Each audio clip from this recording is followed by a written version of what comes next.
Dans ma vie, tout n'est que des histoires qui nous relient au monde dans lequel nous vivons.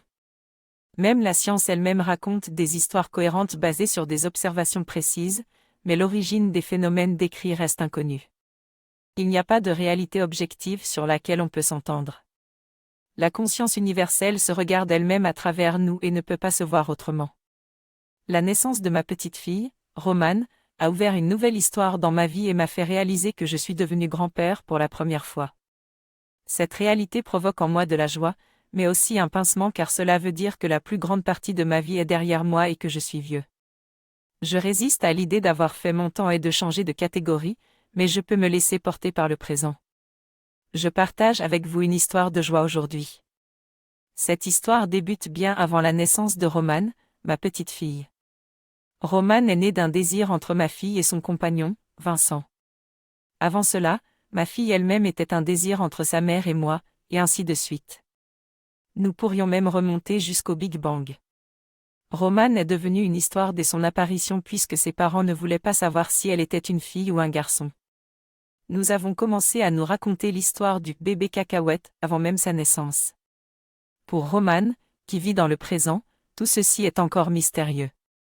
Elle est conscience illimitée, infinie, immortelle et qui vient prendre forme.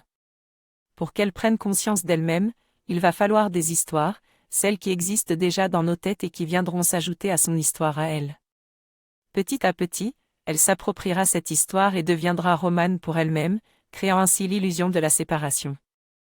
Depuis sa naissance, ses sens ont commencé à emmagasiner des informations sur le monde extérieur. Il est mystérieux de comprendre comment notre cerveau crée cette histoire et comment notre conscience s'identifiera à cette histoire. J'ai mis 60 ans pour comprendre qui j'étais, j'espère pouvoir transmettre cela à Romane beaucoup plus tôt dans sa vie. Je vais essayer de l'attirer vers l'introspection, car nous sommes tellement fascinés par l'extérieur que nous oublions qui nous sommes vraiment.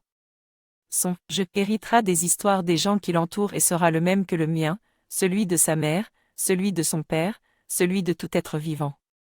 Je suis une partie de la conscience infinie, illimitée, éternelle qui compose tous les êtres vivants. Nous partageons tout le même « je » et sommes faits de la même chose. Nous venons du même endroit et y retournons. Chacun de nous est une vague sur l'océan, une expression de l'océan. Je suis l'océan, tout comme Liv et Romane. Si je peux me souvenir de cela tout au long de ma vie sera sublime.